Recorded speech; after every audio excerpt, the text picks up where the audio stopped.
Lola, you are shameless, selling your body for money. I am so disappointed in you. Lola, look at her. Can you believe this one? A voice called from the market, sharp and dripping with judgment. Oh, shame on her, selling herself for money. Absolutely useless. Another woman chimed in, shaking her head and clutching her basket tightly. Lola didn't flinch. She adjusted her short skirt, flicked her brightly dyed hair over her shoulder, and took a slow drag from her cigarette. Smoke curled lazily toward the sun, blending with the heat and dust of Umuaya's crowded streets. She moved like she owned nothing but her defiance, weaving through hawkers, children chasing after mangoes, and shouting taxi drivers. Every whisper, every point, every snare, she had learned to ignore them. Still, a stab of hurt ran through her chest. Every insult was a knife in disguise, even if no one could see it. She had built walls, yes, but some days the loneliness cracked the armor. Her life had not always been like this. She remembered the small room behind Mama Nkechi's shop where she had grown up. It had smelled of damp mats and soap, and the floorboards always creaked. Her mother, Ada, had been strong and full of warmth, selling oranges by the roadside, washing laundry for neighbors, doing every small job she could find to put food on the table. Her father, he had vanished before she was even born, leaving her mother to face the world alone. Ada had smiled through it all, teaching Lola that courage sometimes meant surviving without anyone to protect you. School had been a dream. Lola had been bright, attentive, full of life, and teachers whispered that she would go far. But life doesn't always reward bright children. When she was 11, her mother fell sick. First it was just fatigue, a little coughing, but soon Ada grew weaker by the day. There was no money for hospital visits, no relatives to help. Lola watched, helpless, as her mother faded. One morning, she woke to find Ada cold, unmoving on the mat. She screamed, cried, and banged on doors, but nothing could bring her mother back. The neighbors buried Ada in a cheap grave, whispered condolences that faded within days, and the city moved on. Lola was alone. By 12, she was begging on the streets. By 14, an older girl taught her to steal from market stalls. By 16, a woman whispered of easier money, selling herself. Hungry, cold, desperate, she had agreed. By 23, the little girl who dreamed of school and a better life was gone. All that remained was a hardened woman with bright hair, tight skirts, and a gaze that dared the world to judge her. See that one? No father, no mother, no future, just a street girl with no shame. A mother scolded her daughters, who giggled nervously. You must study, girls, don't end up like her. Even the children in school sneered at her. Girls in clean uniforms looked down, setting their books and prayers had made them superior. But Lola knew better. Knowledge alone could not protect anyone from hunger, loss, or the world's cruelty. She leaned against a stall, the market noise buzzing in her ears. Her bright lipstick smeared slightly as sweat ran down her temples. A little boy ran past, tripping on a stone, and Lola caught him with one hand, steadying him. Be careful, small one, she murmured. His wide eyes looked at her with awe, untainted by gossip. She gave him a small smile before letting him go. Fleeting moment of softness she could rarely afford. Lola glanced at Mama Nkechi, the kind woman who had allowed her to live in the tiny room behind her shop. She smiled, trying not to attract the attention of other market women who would criticize her for harboring that girl. Lola gave her a wink. Mama Nkechi's encouragement was a small shield against the city's sharp tongues. The gossip continued around her. Look at the way she struts. Who does she think she is? She's dangerous. She'll corrupt anyone who gets close. Lola flicked ash from her cigarette, listening and pretending not to care. But inside, a storm raged. Every word reminded her of every teacher who had once believed in her, every mother who warned her daughters about street girls, every empty room where she had cried herself to sleep. And yet, there was a tiny spark of defiance that remained, the spark of the little girl who had once dreamed of more. That girl had not completely disappeared. She watched the crowd, smoke curling in the hot afternoon air, and wondered, if someone saw beyond her hair, her clothes, her reputation, would they see that spark? As she turned to leave, a sleek black car slowed nearby, drawing her gaze. The air shifted. People's voices faded into the background. The driver's door opened, and a tall, sharply dressed man stepped out, scanning the crowd with a look of quiet purpose. Something inside Lola stirred. For the first time in years, she felt the possibility that the world might hold more than judgment, whispers, and survival. The man's gaze lingered on her for a moment longer than expected. He wasn't looking at her hair, her skirt, or the cigarette dangling between her fingers. He was scanning her eyes, searching for something he couldn't quite name. Lola instinctively straightened her posture, curiosity sparking behind the wall of indifference she had built over years. "Excuse me, can you help me?" he asked, his voice polite but edged with frustration. "I'm looking for number 12 Willow Crescent. I've been driving around for over an hour." Mama Nkechi shook her head, frowning. "I'm sorry, sir. I don't know that area very well. Maybe someone else can help you." Lola hesitated, then stepped forward. "I know where that is. I can show you, but you'll have to give me a ride." The man's eyebrows lifted slightly, measuring her carefully. He nodded slowly. "All right, fine." As she climbed into the car, Lola felt a flutter she hadn't felt in years. The leather seats were cool against her thighs, the air conditioner crisp, the scent of expensive cologne filling her nose. She kept her face neutral, but inside she was alert, calculating. What did he want? Did he know who she was, or was this just a random encounter? "Thank you," the man said, adjusting his tie as they pulled into the traffic. "I'm David Chuku. I came from Lagos for a business meeting." "Lola," she replied quietly, her voice barely above the hum of the engine. They drove through Umuahia, the streets buzzing with life, yet the car created a bubble of calm. Lola guided him through narrow alleys and side streets, showing shortcuts only a local could know. He asked questions, simple ones, about the city, about the small details she noticed every day. Lola answered carefully, watching him for hidden motives. Finally, they arrived. "It's that house," Lola said, pointing to a modest, yellow-painted building tucked behind a line of trees. "Thank you," David said, reaching into his pocket for cash. He offered it to her, but she shook her head. "No, I didn't do it for money, just helping." David studied her face, now really looking, and something softened in his eyes. "At least, let me buy you lunch. It's the least I can do." Lola hesitated. Hunger gnawed at her stomach, but pride made her hesitate. After a moment, she nodded. "Fine, just this once."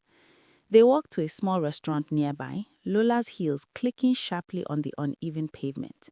The waiters glanced at her with curiosity, whispers following as they passed. She felt the familiar sting, but ignored it. Inside, the air smelt of rice, spices, and fried chicken. David ordered for both of them, and for the first time in years, Lola sat across from a man who did not judge her. "Tell me about yourself," he said gently, sliding the plate across. Lola froze. How much could she tell him? Could she tell him she had sold herself to survive, that she had slept in cold rooms, had begged for food, had been mocked daily? Her lips pressed into a thin line. I don't talk about much," she said carefully, taking a bite of the chicken. David smiled softly. "You don't have to explain everything. I can see there's more to you than what the streets show." Something shifted inside her. Over the course of the meal, the wall she had built began to crumble. She found herself telling small truths: her mother's death, the struggles to stay alive, the dreams that had been stolen but never completely forgotten. She didn't speak of her current life. That part was still a wound too raw to share. David listened, really listened, and in that listening, Lola felt something she hadn't in years: validation, not for what she did to survive, but for the person she was underneath all the scars. By the time they left the restaurant, the sun was dipping toward the horizon, painting the city in orange and gold. He offered to drive her back to the street corner where she usually waited. She hesitated. Pride whispered that she should refuse, that she had never relied on anyone before, but curiosity and maybe a flicker of hope made her nod. Over the next days, David called. At first, she ignored the calls, suspicious, but eventually she answered.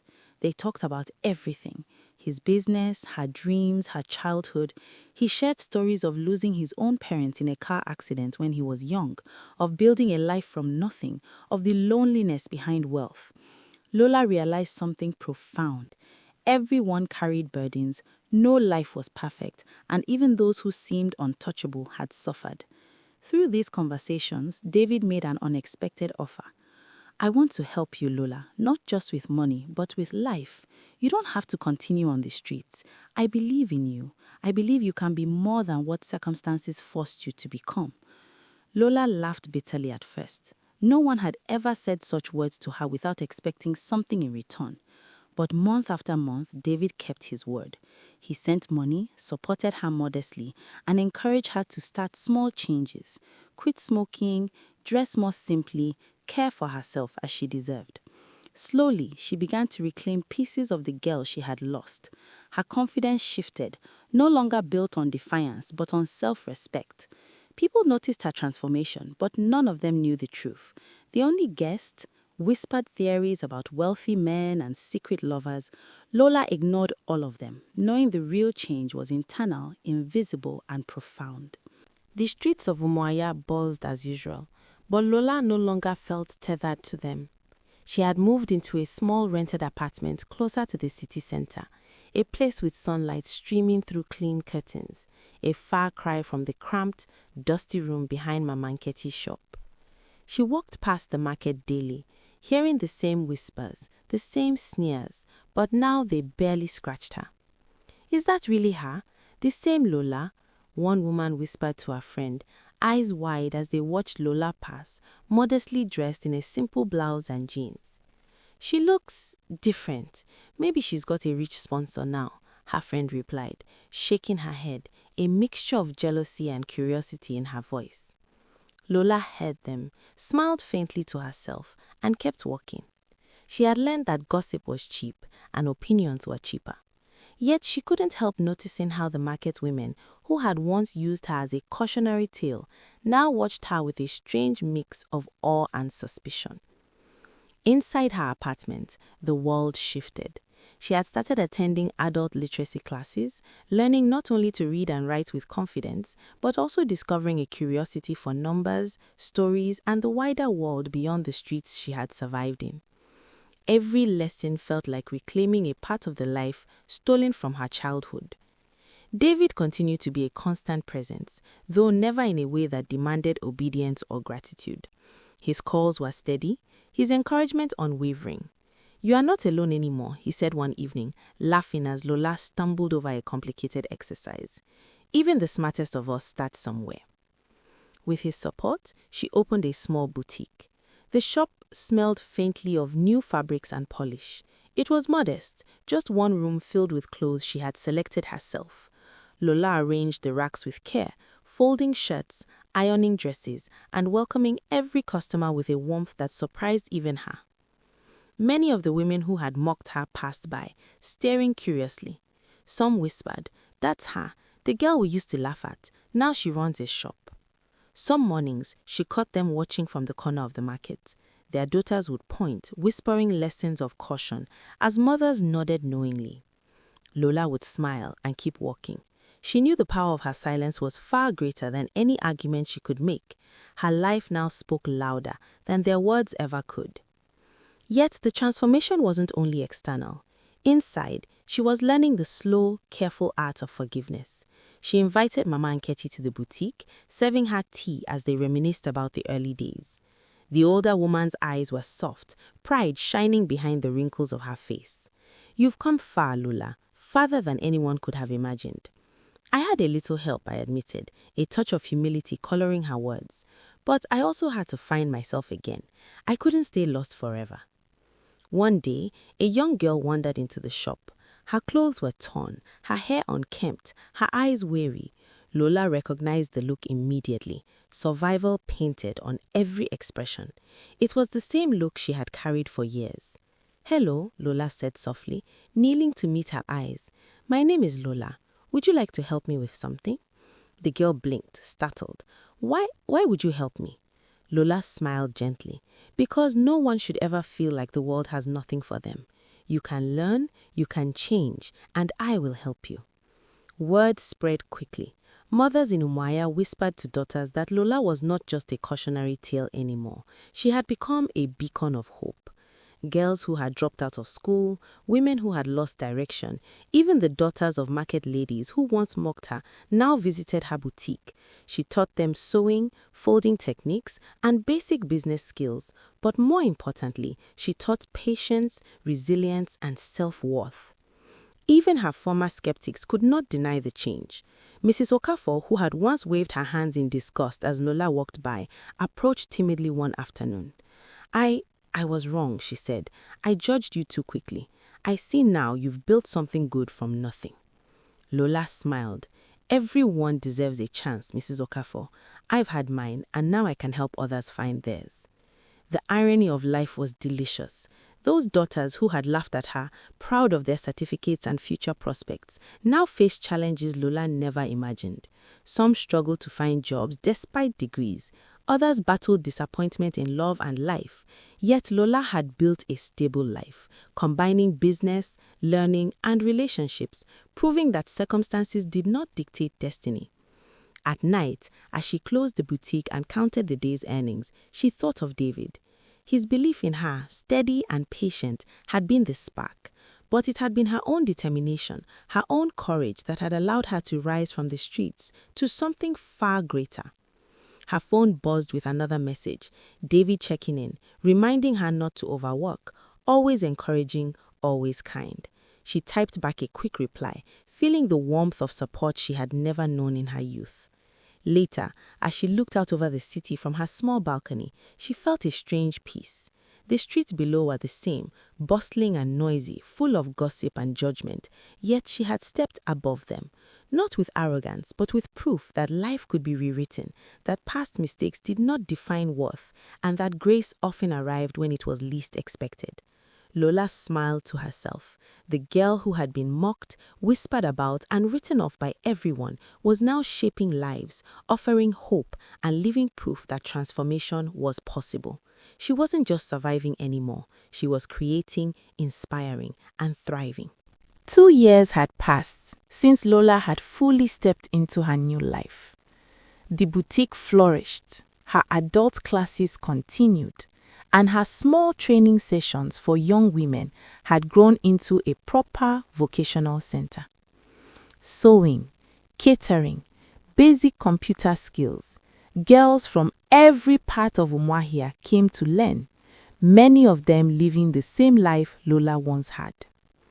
The streets she had walked daily as a girl now buzzed with whispers about her, but the tone had shifted. Have you heard? Lola has 3 shops now, one market woman murmured, her voice tinged with disbelief. 3 shops? That street girl? Another replied, eyes wide. She must have some secret. No one could rise like that honestly. Lola overheard their whispers one morning as she delivered supplies to her workshop. She smiled inwardly and continued her work, unfazed. She had learnt long ago that the judgment of others was a reflection of their limitations, not hers. That day, a familiar face appeared at the gate of the vocational center. It was Mrs. Okafor, the same woman who had once judged her harshly. This time, she looked nervous but sincere. "Lola, may I come in?" she asked quietly. "Of course," Lola replied warmly. "Come see what we've been building." Mrs. Okafor's eyes widened as she saw the rows of sewing machines, the girls learning diligently, and the small business corner where some sold handmade crafts. I had no idea," she whispered. "I was so wrong about you. It's all right," Lola interrupted gently. "I understand. People often judge without knowing. But we can all change, even those who thought they had it all figured out." Meanwhile, in another part of the city, some of the daughters who had once laughed at Lola's struggles faced unexpected hardships. Naila, the daughter of one of the wealthiest traders in town, had graduated with honors in accounting. She had dreamed of a high-paying job in Lagos, Yet months of applications brought only rejection. Every interview ended the same way. We require experience. 2 years after graduation, she was back home, anxious, unemployed, and frustrated. Lola had learnt long ago that education alone was not a guarantee, but that determination, adaptability, and courage could rewrite a life. She had everything she needed, not because of luck alone, but because she had taken the opportunities offered to her and shaped them with care. One afternoon, as Lola oversaw the sewing classes, she noticed a familiar face in the crowd, a young girl with eyes full of suspicion and fear. She approached cautiously, clutching a tattered notebook. Lola knelt to her level. "Hello," she said softly. "I'm Lola. What's your name?" "Rita," the girl whispered, avoiding eye contact. "Rita, you're safe here. Come learn something new today. You can do more than you think," Lola encouraged. Rita's eyes glistened with tears. "No one ever said that to me before," she murmured. Lola smiled, brushing a strand of hair from her face. "Then hear it now. Your past does not define your future." Later, Lola sat in her small office, reflecting on how far she had come. David had been by her side all this time, not as a savior, but as a supporter, believing in her when no one else did. They had built a life together filled with love, respect, and laughter. The boutique, the center, the adult classes, all were extensions of the life they dreamed of, a life of purpose and compassion. Word of Lola's transformation spread beyond Umuahia. Mothers told daughters not as a warning, but as a lesson about resilience, mercy, and opportunity. The story was retold with emphasis on grace and second chances.